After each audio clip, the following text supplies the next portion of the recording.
Hey guys, welcome back to my channel. So today I wanted to do a little bit of a life update. I wanted to just check in and see how you guys are doing. I just recently hit 7 months sober, so I wanted to chat about that with you guys for a little bit. And like I said, I want to see how you guys are doing. So how's your sobriety journey going? Let me know in the comments. I would love to connect with you that way. Real quick, if you are liking following my sobriety journey and you are getting something from my content, please feel free to give this video a like, a thumbs up, and go ahead and subscribe. That way you can keep up with my sobriety journey, and I would really appreciate you supporting my channel in that way. So thank you. Also, I wanted to mention that I do have an Instagram, so if you want to see more of my day-to-day life, I have 2 kids that I homeschool. We have pet ducks, so if that interests you, it's a fun time over there. Go ahead and follow me on Instagram. I'll leave the icon and as well as my Instagram name right here for you guys so that you can come and check me out over there. And otherwise, let's go ahead and get into the video. Okay, so like I was saying in the beginning, I just hit 7 months sober, so yay, I'm really excited about that. The last time, my last sober streak was 6 months, so I just beat my last sober streak, which is awesome. I'm really excited about that. And I just wanted to share with you guys a little bit of how I'm feeling lately, at 7 months sober. Are there cravings still? And I just kind of wanted to talk with you guys about that. So I wrote some notes down so that I don't get off track. But I want to talk about cravings. So I know in the beginning, cravings is a huge thing. At 7 months sober, I really don't have cravings anymore. I don't. And I remember people talking about this in other videos and other creators who are sober and they talk about it. I remember thinking like, yeah, right. Like, there's no way I could ever get to a point where I just don't think about alcohol anymore. But I really am at that point, once you break the cycle with alcohol, it is sort of about breaking that habit. If you are a daily habitual drinker, it's 5 o'clock and you crack something open, it takes time to retrain your brain to not think of beer when it hits 5 o'clock. You know what I'm saying? So it takes time. And I feel like once you get past 6 months, that's a good enough time for your brain to kind of rewire itself a bit. The brain does heal. And that's the beautiful thing about sobriety, is that when you give your brain a chance to function without dumping in alcohol and that artificial dopamine, you give your brain a chance to do what it's supposed to do. And you don't have cravings anymore. You don't, 5 o'clock doesn't roll around. You don't think, oh, beer, you have your other coping mechanisms in place, your other things that you do now, which is really great. I want to reiterate this again because I feel like it's such a huge point, but the freedom of not obsessing about alcohol is amazing. I, personally looking back on my journey, especially in the early days, there wasn't a day that would go by without me thinking, like, obsessing, like, oh, I want to drink, but no, I shouldn't. Oh, I really want to drink, but no, I shouldn't. Oh, I'm stressed, I want to drink. Oh, I'm anxious, I want to drink. I want to drink. Like, that was a constant battle. But now I really don't think about it. I think about it when I want to inspire people, sure, about my sobriety. But for the most part, it's just not a part of my daily life anymore. So I don't think about it, which, again, I just want to stress how amazing that is and the freedom in that. And you can get to it too. It takes time. It takes time for your brain to get used to a new way of life. But once you get there, it's amazing.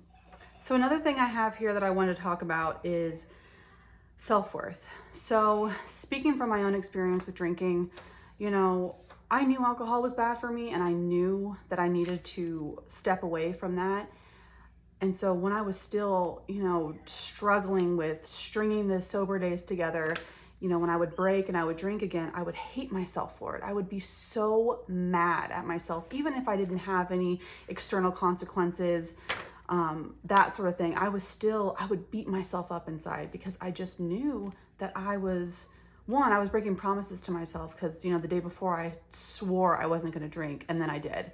So when you're consistently letting yourself down like that, your self-esteem, your self-worth, it takes a big hit.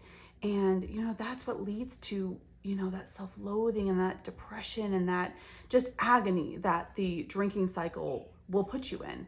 But, at 7 months sober, here I am, I feel great about myself. I feel proud of myself.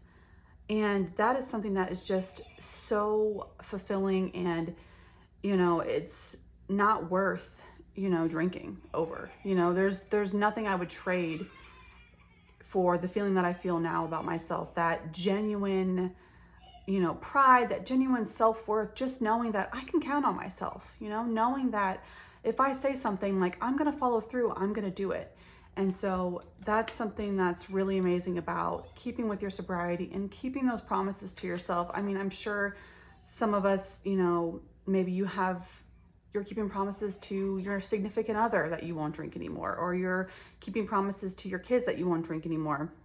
You literally making promises to your family members, and when you can uphold them, it's such a healing thing, not only for your family, but for yourself. Most importantly, yourself. That's what I wanted to focus on, because that's so huge. When you can count on yourself again, when you know that you are going to show up for yourself, that is a awesome place to be. And one more quick thing before we go that I wanted to talk about is I wanted to bring up my children.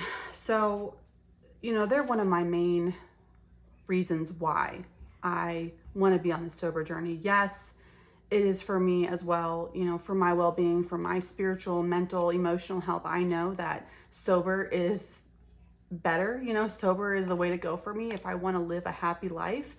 But also it's for my children. It's to show them a alcohol-free way of life. And, one of the things that I always keep in the back of my mind, if there is a rare occasion, because I do want to stress rare, in that those temptations to drink are like so rare nowadays. They really are. In the beginning, it was a lot. I would get a week and I would be like, oh, screw it.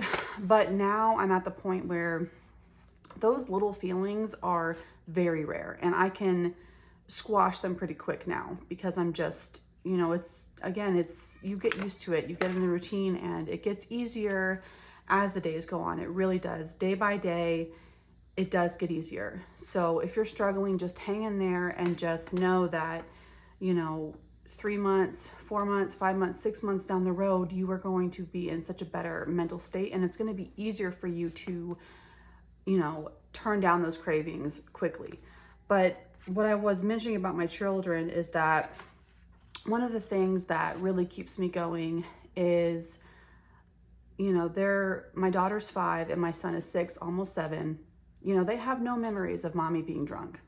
They have no memories of me, making a fool of myself, and I want to keep it that way.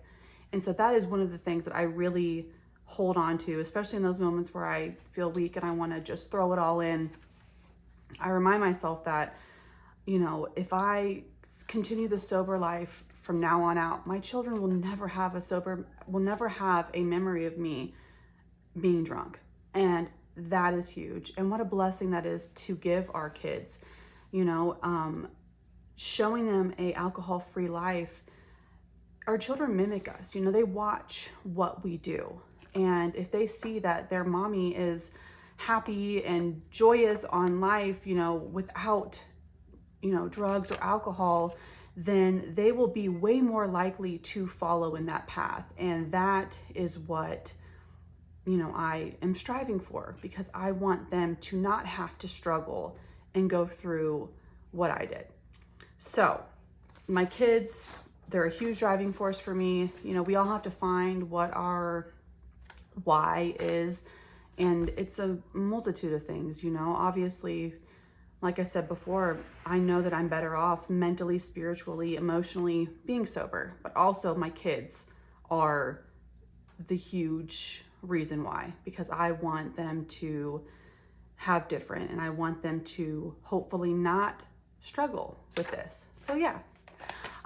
Thank you so much for being here. I really, really appreciate you guys taking the time to listen to a little bit of what I have to say. If you are on this sober journey with me, I love you so much, and I just am rooting for you, you know, the same way you're probably rooting for me. So just know that, you know, we are in this together, and I so appreciate you. Until next time, please take care of yourselves. I love you, and I will see you real soon in the next one. Bye. Summer heat, bodies laid on the carpet.